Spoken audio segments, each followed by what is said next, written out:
Salsa didn't just materialize out of thin air. It grew from the rich soil of Latin music tradition, nourished by visionary artists whose stories often remain in the shadows. Today, we're uncovering the roots of salsa through stories. The stories of three men, Rafael Hernandez, Chano Pozo, and Catalino Tite Curet Alonso. These men from Puerto Rico and Cuba lived through war, poverty, and cultural revolutions, all the while crafting the rhythms and melodies that shaped Latin music. In the spirit of our motto, history should be short but never forgotten, let's into the tales and discover how their legacies still resonate in salsa today. In the late 1910s, on a French battlefield in World War I, amidst the chaos, a Puerto Rican army bandsman lifts a trumpet and perhaps a violin and plays a melody that brings a momentary to weary soldiers. That young musician is Rafael Hernandez Marin, and the journey that brought him here and will carry him far beyond laid the groundwork for Latin music's global rise.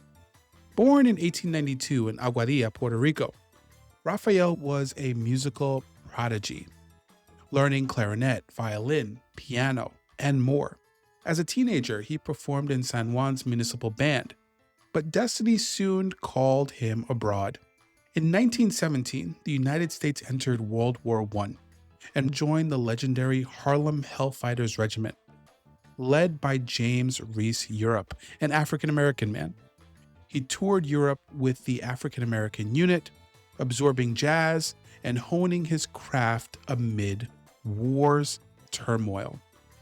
The experience of both triumph and struggle would later echo in the songs he composed for his homeland.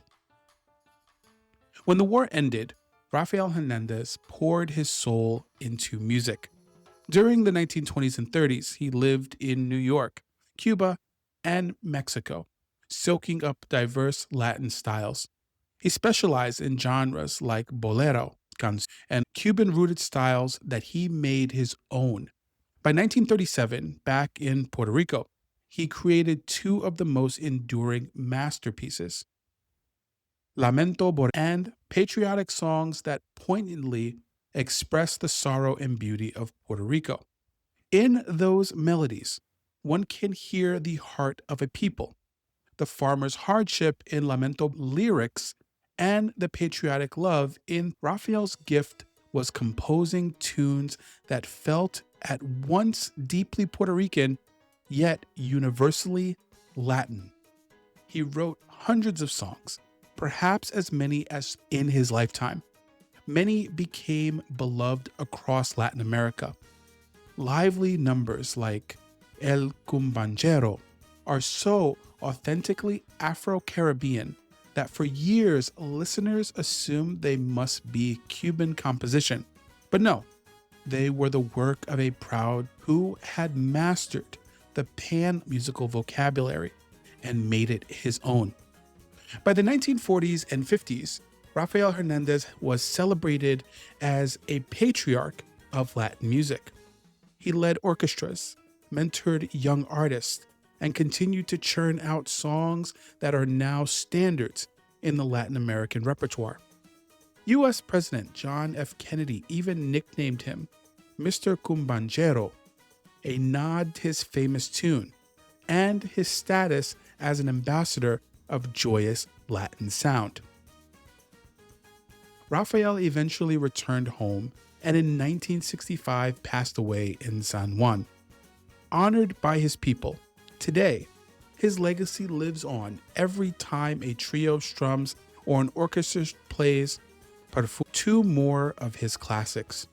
In Puerto Rico, his name graces an airport, and schools and statues stand in his memory. A fitting tribute to a man whose music became the very fabric of Puerto Rico.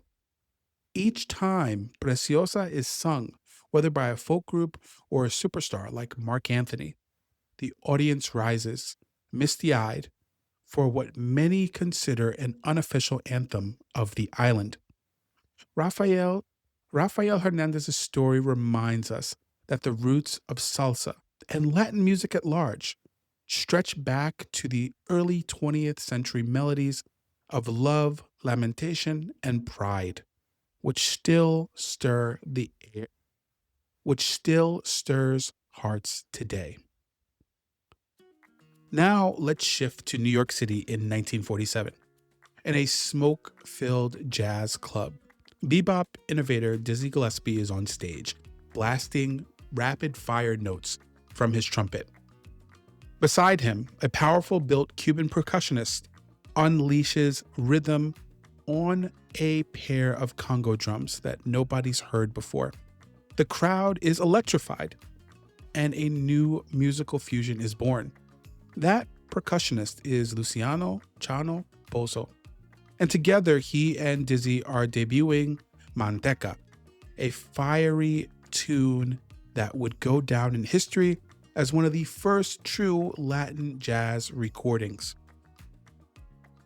In that moment, Chano Pozo's personal journey from the barrios of Havana to the jazz halls of Manhattan converge with the broader journey of Afro-Caribbean and Afro-Cuban music leaping onto the world stage. Though Chano lived only 33 years, he played a major role in the founding of Latin jazz and left an outsized legacy. Chano Pozo was born in 1915 in a rough Havana neighborhood called El Africa, a place pulsing with drumming, dance, and Afro-Cuban spirituality. He grew up in poverty, lost his mother young, and survived by hustling on the street. Shining shoes by day, drumming and dancing by night, in the courtyards of Havana learned the sacred rhythms of rumba and the bata drums of Santeria ceremonies, becoming a skilled rumbero long before he even saw the spotlight. Those spiritual African-derived rhythms lived in his hands. They gave his music a raw power and authenticity that set him apart. By the 1940s, Chano's talent had gained notice in Cuba.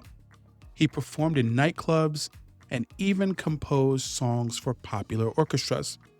But his big break came when he traveled to New York at the urging of the trumpeter Mario Bauza and joined Dizzy Gillespie's band in 1947. Suddenly, his congas were on a grand stage. He became the first Latin percussionist in a prominent American jazz orchestra. The musical chemistry was explosive.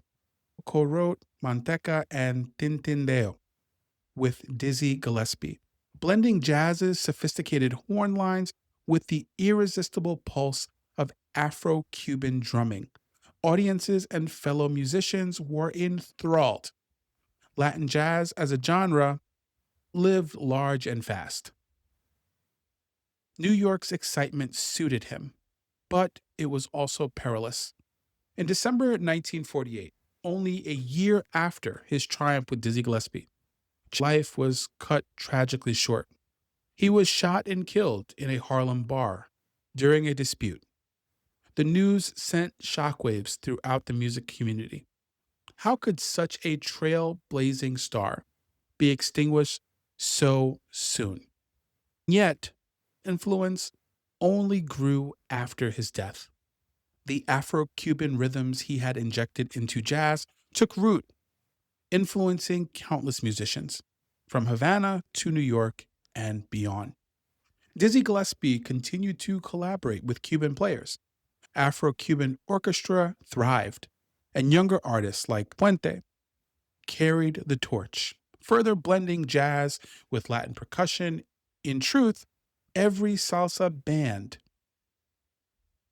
that features congas and Latin drums owes a debt to pioneering. As Latin jazz historian Rebecca Marleon put it, few percussionists have played an integral role in shaping Latin music as Luciano Chano Bozo Gonzalez. Today, when you hear a Latin jazz ensemble or a salsa band break into a conga solo, you're hearing Chano's legacy. The drums of Africa, channeled through Cuba, given new life in jazz. His story underscores how salsa's roots extend through the Afro Cuban side of Latin music, where rhythm is the lifeblood. Thank you guys for joining. Our final story brings us to Puerto Rico and eventually to the salsa revolution of 1970s. New York is a humid evening in San Juan in the mid 1960s. At a small radio station, a new salsa track spins and listeners are going wild, calling in to ask who wrote this song. The answer, Catalino Tite Curet Alonso. Though few outside the music industry recognize the name, Tite Curet is the brilliant songwriter behind an outstanding number of salsa hits. Yet, he often worked behind the scenes, letting singers take the spotlight. Born in 1926 in Guayama, Puerto Rico, Tite was raised by his mother and grandmother in Barrio Obrero Santurce, one of San Juan's vibrant working-class neighborhoods. The neighborhood's very name means workers' barrio, and it pulsed with the sound and stories of ordinary Afro-Puerto Rican life. Exactly the stuff that would later inspire songwriting. As a boy, he was surrounded by music and notable talents. He even grew up friends with Rafael Cortijo and Ismael Rivera, who would themselves become legends of Afro-Caribbean music. Perhaps it was no surprise that young Catalino wrote his first song at the age of 15. But his path to musical greatness was unconventional. He studied journalism and sociology, two fields that would never converge with Latin music. He worked for 2 decades as a postal clerk, and in the 1960s moved to New York City to write a newspaper sports column. By day, he delivered mail and stories. By night, he crafted melodies and lyrics. This unlikely combination, a sociologist's eyes, a journalist's pen, and a salsero's soul, would make Tite Curet one of salsa's most insightful songwriters. Tite's big break in the music industry came when one song, Efectivamente, was recorded in 1965 and became a hit. From then on, the hits just kept coming. In fact, Tite Curet Alonso went on to compose over 2,000 songs, with around 200 becoming salsa hits, including at least 50 that are now considered salsa classics. It's no exaggeration to say he provided much of the soundtrack for salsa's golden era in the 1960s and 70s. What's remarkable is how many famous performers owe some of their biggest songs to Tite's pen. Do you love Hector Lavoe's El Periódico de Ayer? That's Tite's creation. Dance to Ismael Rivera's celebratory Las Caras Lindas de Mi Hija? Tite wrote that as an ode to the beauty of Black Puerto Ricans. Sway to Cheo Feliciano's hauntingly catchy Anaconda. Tite again. From Celia Cruz to Willie Colon, from El Gran Combo's Brujeria to Pete Conde's and Go, countless salsa stars recorded Tite's songs, often scoring their career-defining hits with his words and melodies. He became known as El Trovador, or the poet of salsa, a true storyteller who brought Afro-Caribbean culture into the limelight. Instead of the usual love songs and party anthems, Tite often wrote about the lives and struggles of Black and Indigenous communities in Puerto Rico. He addressed racial pride, social injustice, and everyday life, all wrapped in the irresistible rhythms of salsa. In doing so, he infused the genre with a new level of societal consciousness, without ever losing the flavor, el sabor, that made people want to dance. Yet behind his prolific success Tite Kuret faced hardships. In the early 1970s, he was coaxed into signing dubious contracts with a publishing company that ended up stripping him away of royalties and even barring many of his songs from being performed live for decades. The very man who had given much of the world joy through music struggled financially and fought for recognition. For a time, it seemed his own name might be lost behind the famous voices that interpreted his music. His passion never faltered. He kept writing and contributing to music through the 80s and the 90s. When he died in 2003, Puerto Rico mourned the loss of a national treasure. He was buried with state honors in San Juan, not far from where Rafael Hernandez rests as well. In the years since, there's been a resurgence of appreciation for his legacy. Young salsa bands still play his compositions and tributes in his honor, like concerts and albums. It reminds new generations who wrote the songs they love.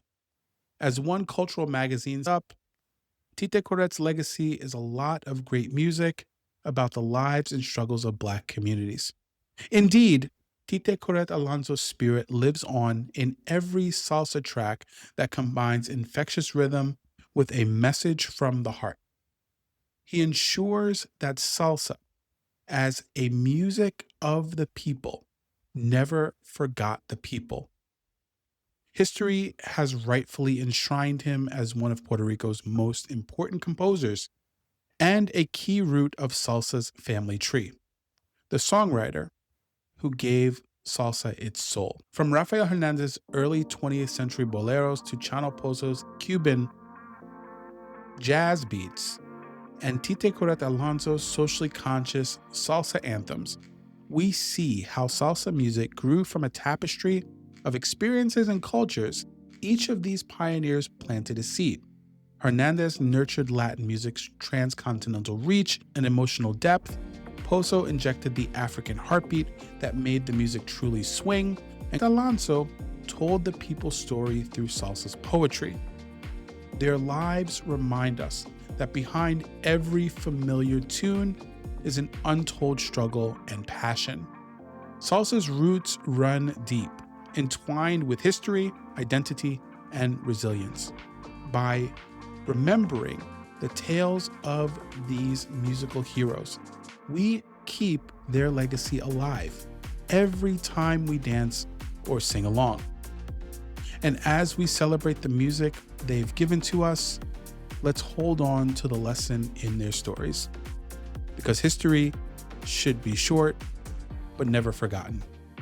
My name is Antonio Milian, and I'm your host for the 10-Minute History Podcast. Thank you for listening. And if you like this podcast, give us 5 stars wherever you listen to us. Thank you.